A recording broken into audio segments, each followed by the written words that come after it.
What's good, Hypehead Sneaker Beast family? It's your boy, the Hypehead Sneaker Beast, and we back with another video. You already know, man, what we here for. We here for the jumps. So we got 7 disturbing mysteries that remain unsolved, haunting disappearances. Man, hey, I told you, everything horror. I'm going after it. I want to see it all. We here for the jumps. So first of all, before we get into this video, I want to say thank you to the subscribers. Thank you to everybody who commented, liked, and shared, man. It really helps out so much. And I really thank you guys. I appreciate it. If you have not subscribed, make sure you go ahead and subscribe right now, man. Tell a friend. Hey, we out here having fun, man. But today, we're not talking about sneakers. We are going to be talking about some disturbing mysteries that remain unsolved. So let's go ahead and get into this video. We don't know how she got out of her room. It was locked from the outside. It's as if she evaporated straight through the walls. Sometimes things just happen, and other times they happen for sinister reasons. Freak accidents occur all the time, but so do well-planned tragedies. The problem is that one cannot always distinguish between the two. Was the object or person just at the wrong place at the wrong time? Or did someone make sure they would be? Here are 7 disturbing mysteries that remain unsolved. The disappearance of Malaysian Airlines Flight 370. This took place on March 8th, 2014. While flying from Malaysia to China, a Boeing 777 carrying 239 passengers and crew members seemed to vanish into thin air. The multinational... Man, prayers up, man, to everybody, you know, lost on that flight, man. I remember that. I remember how much everybody was focused on it, and the efforts that went into locating those people in that flight, man. So, hey, prayers up. National search effort, the largest in aviation history, has turned up a mere 20 pieces of aircraft debris. The Prime Minister of Malaysia has declined to comment other than to say that the aircraft disappeared over the Indian Ocean. The lack of closure has engendered multiple theories, many of which are considered conspiracy theories, which, according to Harvard professor Cass Sunstein, are a natural product of horrific and disastrous situation, because such events make people angry, fearful, and looking for a target. Theories include hijacking, capture by the United States, a fire aboard the aircraft, vertical entry into the sea, a meteor strike, and even alien abduction. Notwithstanding the passage of 3 years and the expenditure of $160 million, scouring thousands of square miles of ocean, the disappearance of Malaysian Airlines Flight 370 and the 239 people aboard remains a mystery. You gotta tell me something. And the fact that their government seemed to be a little bit hesitant to speak on it says a little bit like they know something and they just don't want to tell. So again, prayers up to all of these people, man. Mystery of Magdalena Zook. Magdalena Zook and her boyfriend Marcus, who was supposed to travel with her to the all-inclusive resort, but issues with his passport made him ineligible for a visa. Having spent the money already, Zook traveled to Marsa Alam, Egypt, alone. But just a day in, she began acting strangely. She sent messages to friends back in Poland and told them she was hearing voices in her room. A video from the hotel shows her lying motionless in the doorway to her room dressed in just a bathrobe. When concerned, hotel staff informed her parents. They decided to bring her home early, just 3 days into the trip. CCTV footage from the hospital shows Zook lashing out at staff and attempting to run away as they try to restrain her. During her stay, she FaceTimed her boyfriend Marcus. Marcus filmed the conversation from the separate phone. She appears distressed, babbling incoherently, and begging Marcus to come and get her. Nie bój się, powiedz mi. Skarbie, Maciek cię zabierze. Dobrze? Rozumiesz? Skarbie, słuchasz mnie? Myszko? Oni tutaj mają różne sztuczki, tam wiesz, co oni tutaj wszystko robią. Ale co robią? Co robią? Powiedz mi. You can't take that lightly, man. You can't take that lightly. You can't sit there and tell her to relax and, I want you home. You can't take that lightly, man. You got to get in contact with your government to get in contact with their government and figure out how to get her home, man. Wow. I'm speechless because I feel like if that's me, if that's my wife, I'm doing first of all, we're not going separate. I mean, I know they're not married. But we're not going separate, man. You can't just go without me. We're going to have to cancel the trip and plan it another time because things like this unfortunately happen, man. Crazy. Zabierzemy cię. Maciek już po ciebie leci, ale co oni robią? Skarbie, nie bój się. Mów do mnie, nie bój. Kochanie, powiedz mi, musisz mi powiedzieć, bo ja wtedy zadzwonię tam do ambasady, żeby ktoś miał tam... See, that's what I'm talking. Okay. So he is doing the right thing. He is absolutely doing the right thing. You got to get a hold of the embassy. Nad tobą opiekę. Powiedz mi to, proszę cię. Mów. Nie, daj słuchaj, nie. Ale powiedz mi, co oni tobie zrobili. Tylko to mi powiedz. Kochanie, ja już wszystko załatwiłem. Maciek jutro po ciebie będzie. Ktoś ci coś tam zrobił? Tak? Nie da, nie mi to może było, ale to nic nie da. Kochanie, ja jutro po ciebie będzie jutro po ciebie Maciek, tylko mi powiedz, co się stało. Please say something. Co się stało? Say something. Powiedz mi, musisz mi powiedzieć. Tak? Ale... Wrócisz stąd. Wrócisz. Kochanie, co się stało? Powiedz mi, co się stało. She's in fear for her life. Ale powiedz mi, ja to muszę wiedzieć. Myszko, Oni trzymają to mnie, nie mogę ci powiedzieć. bo ja chcę cię chronić. Powiedz mi, proszę cię, tylko musisz mi to powiedzieć szybko, teraz. Come on, you gotta say something. Say something. When he asks what happened, she answers cryptically with the letter M. Co M?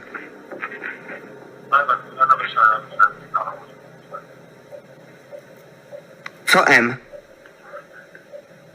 Ten rezydent? Tak?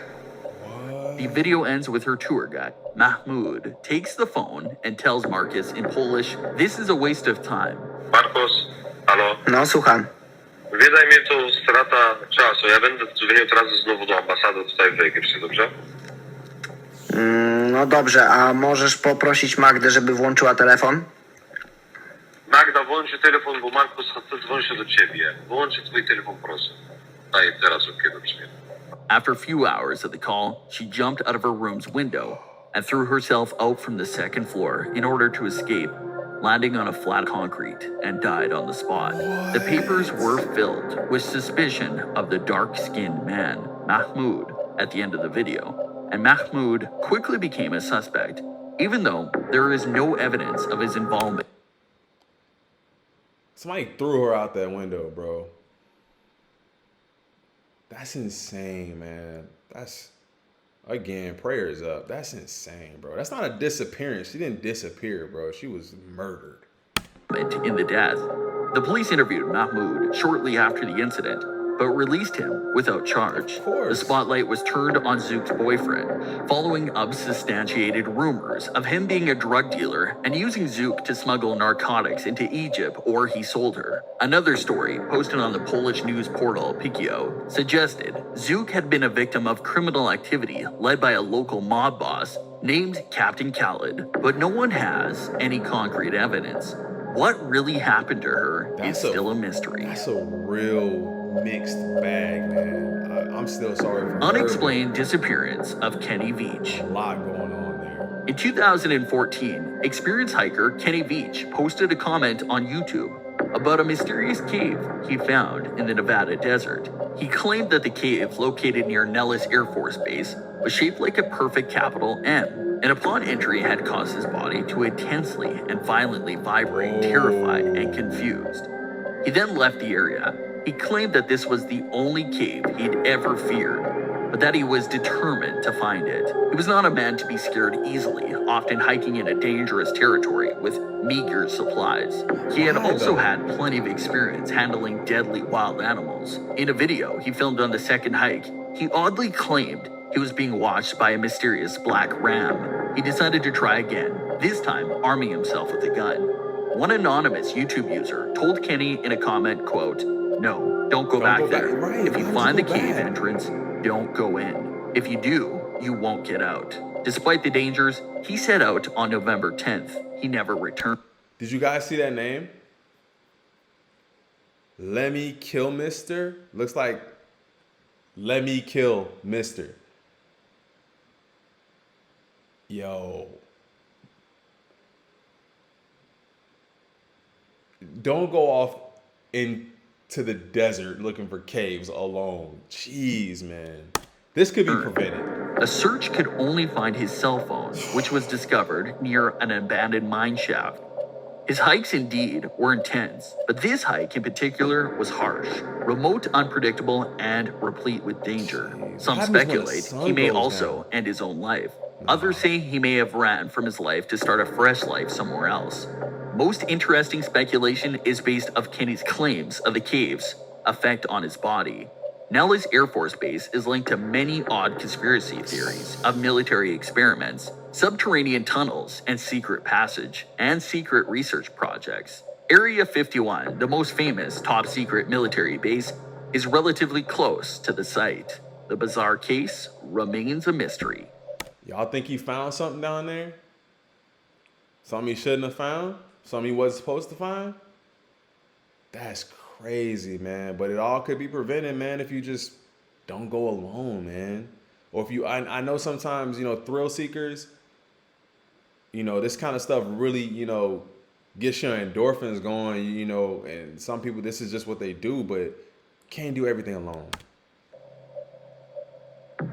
The disappearance of Walter Collins. In 2008, Clint Eastwood's film Changeling reawakened interest in one of the most bizarre and tragic crime stories of the 1920s. I remember that movie. Single but mom Christine honestly, I didn't Collins know it was reported this her 9-year-old son, Walter, missing in March 1928 from their home in Los Angeles.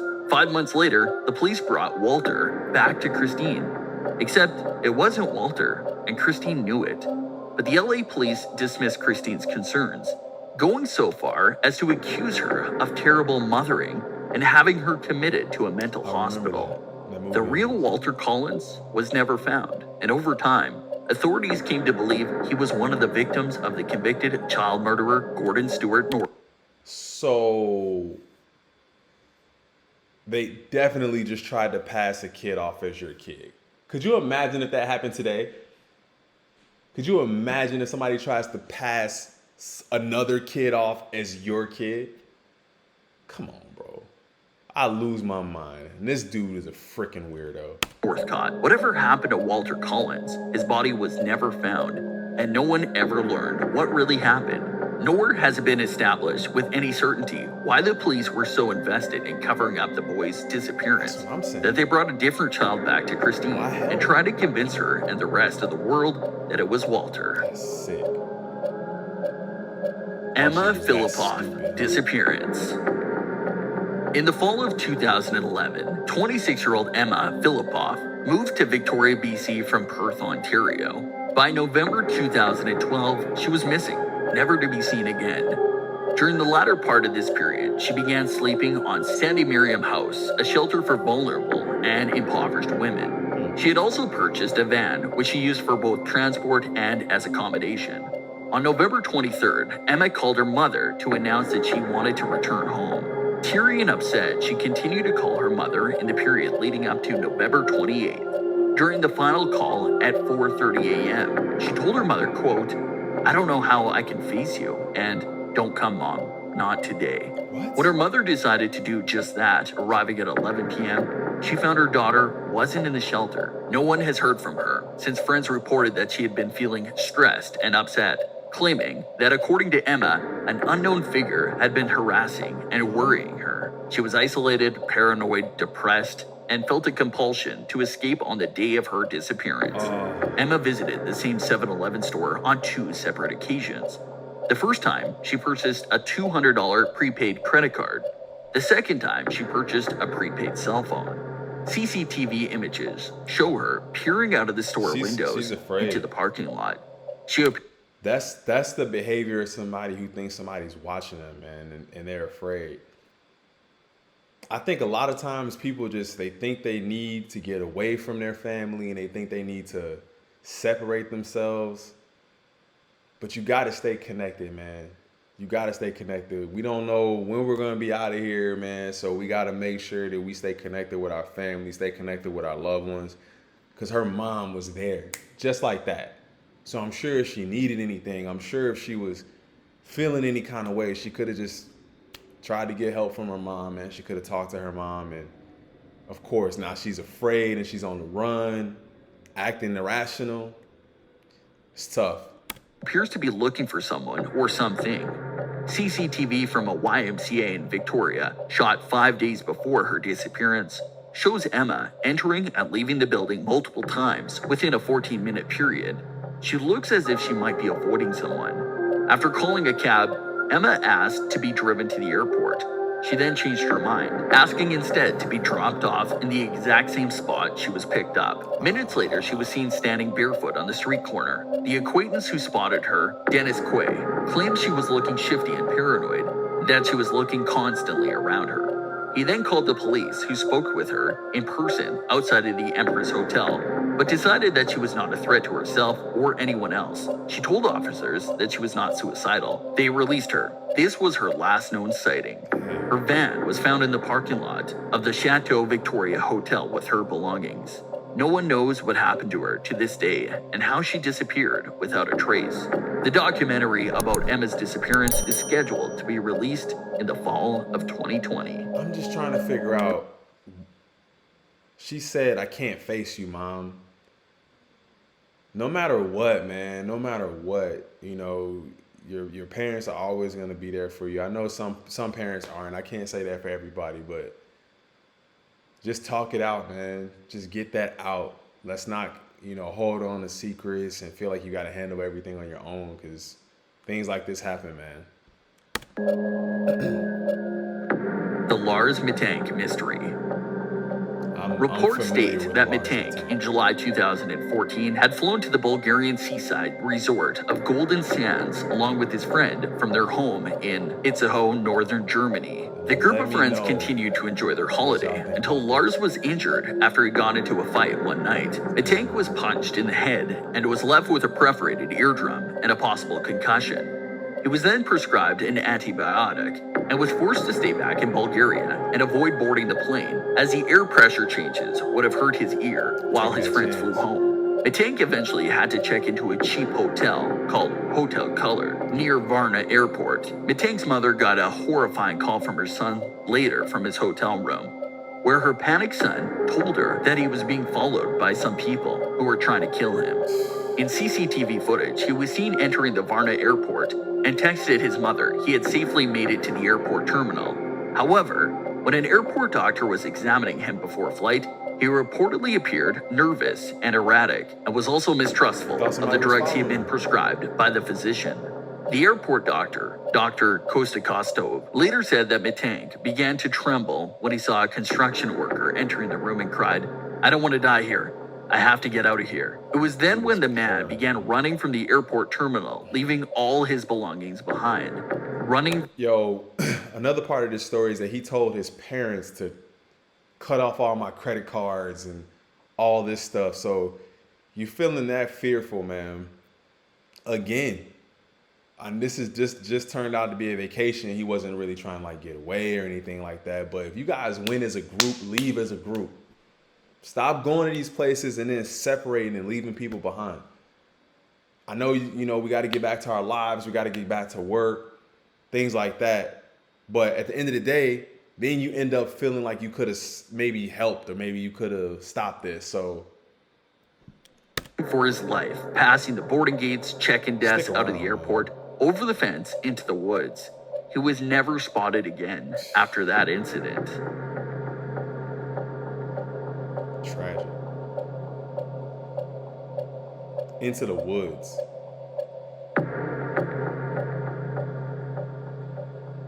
Pollock sisters reincarnated.